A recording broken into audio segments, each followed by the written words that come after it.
Good day guys, I'm Janine Paula Sabado and this is my business report. So, I'll be discussing financial report fiscal year 2014 of Harvard University. Financial reporting helps management communicate the past successes and future expectations of the business. A lot of the financial information in financial reported in required by law or by accounting standard practices. Financial statements are very important as it accurately reflects business performance and financial positions of the company.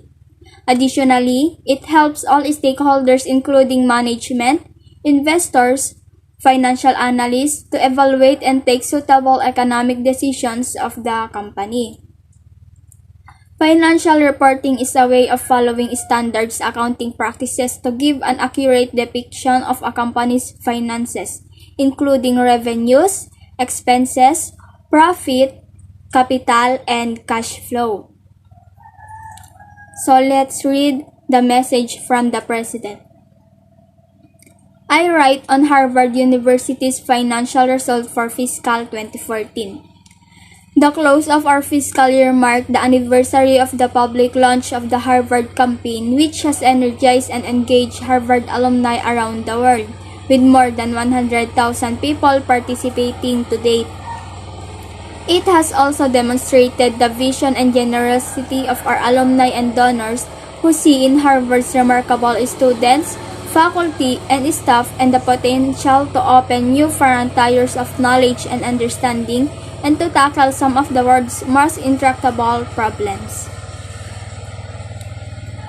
The financial headwinds facing Harvard, among them pressures on federal research funding, continue to challenge all of us to prioritize and adapt and to act creatively, thoughtfully, and decisively as a community.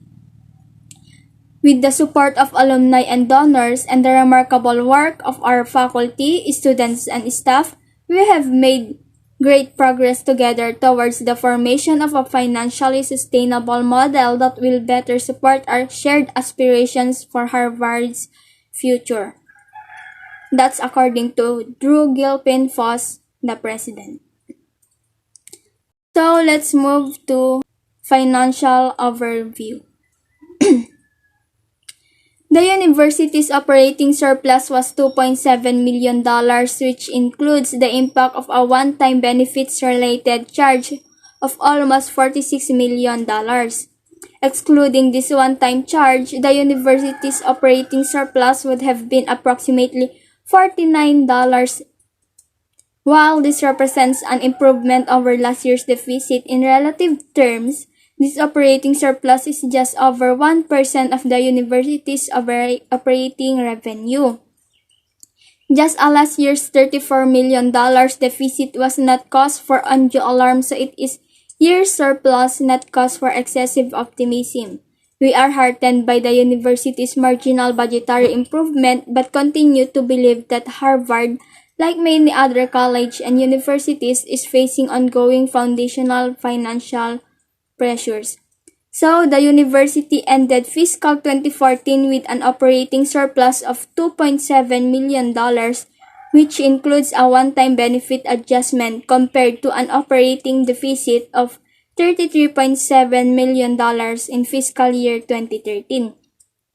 The university's net assets increased by $4.6 billion to $43.2 billion at June 30, 2014, driven mainly by positive endowment returns. So, operating revenue. Total operating revenue increased 5% to $4.4 billion. Revenue from federal and non-federal sponsored funding declined by $13 million or 2% to $819 million in fiscal 2014. Federal funding, which accounted for approximately 75% of the total sponsored revenue in fiscal 2014, declined 5% to $611 million, while non-federal funding increased 9% to $209 million. So let's take a look on our graph. So as you can see, this is fiscal 2014 sources of operating revenue. The first bar is university. Second is Radcliffe, Divinity, Faculty of Arts and Sciences, Engineering and Applied Sciences, Law, Design, Medicine, Kennedy School, Educations, Dental, Business, and Public Health. So the dark color is endowment income made available for operations, while the light color is student income, sponsored support, and gift for current use.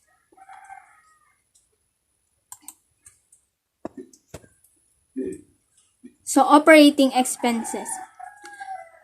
Total operating expenses increased by 4% to $4.4 billion.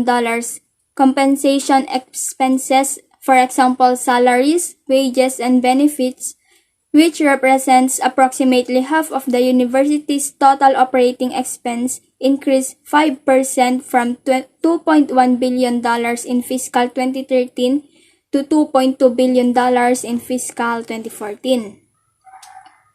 Salaries and wages increased by 6% or $87 million to $1.6 billion in fiscal 2014. So this is due to the university's budgeted merit programs as well as additional faculty and staff to support strategic areas of focus such as online learning, information technology investments, and continuing and executive education program. So this is the graph of fiscal 2014 operating expenses.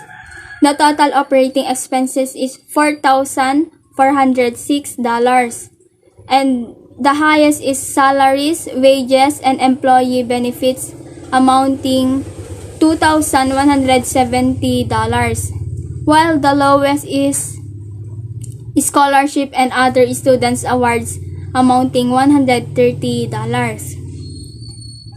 So let's move to balance sheet. The balance sheet shows the financial position of the company and provides detailed investment of the company's asset investments. The balance sheet also contains the company's debt and equity levels.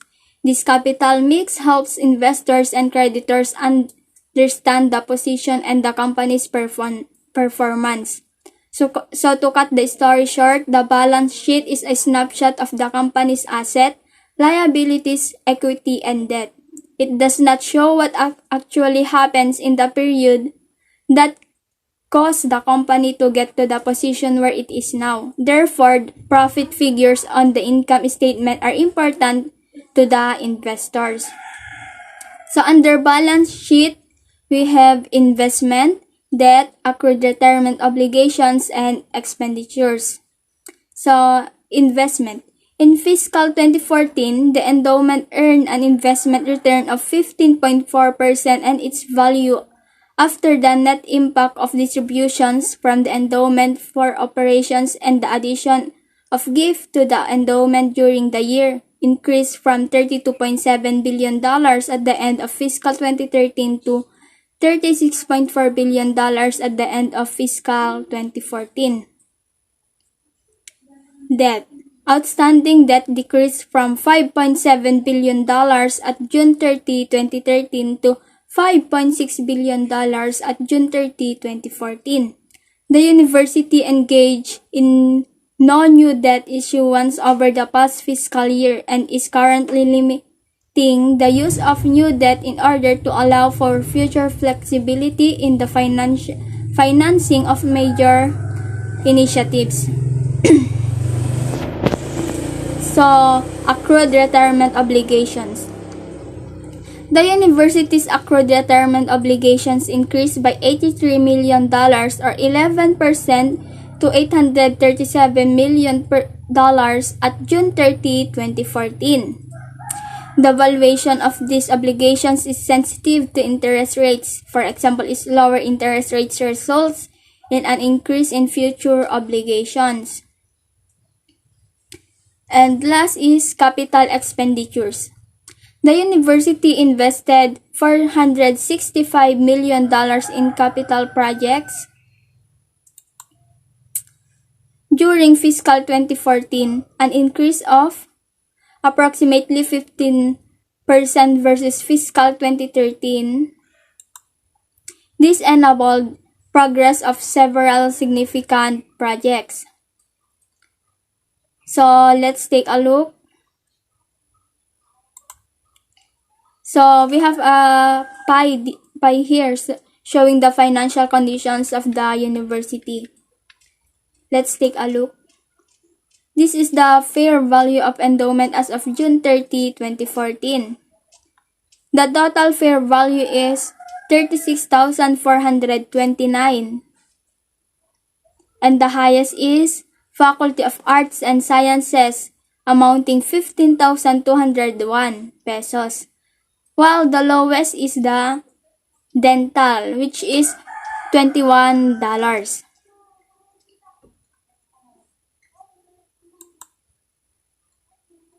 So, next is the balance sheet. Let's look on the balance sheet of 2014 and 2013. Balance sheet contains assets, liabilities, and the total liabilities and net assets. June 2014 and 2013. You can see the difference here. Look at the amount. In 2013, the total asset is 74,209,807, while the 2014 is 69,810,413. That means that 2013 is the highest. The total net asset is 2013 36,603,268, while 2014 is 43,211,230. So that's the balance sheet. Now let's move to statement of changes in net asset with general operating account detail. For the year ended June 30, 2013, the net asset is 39,057,208, while the net asset of 2014 is 43,857,659. So let's move to statement of changes in net asset of the endowment. So net asset of the endowment end of year 2013 is 32,689,489, while for the year ended June 30, 2014 is 36,429,256. And lastly, we have the statement of cash flow. This is very long, so for the year ended June 30, 2013, the cash of end year 2013 is $63,399, while the 2014 is $87,704. So thank you for listening and God bless.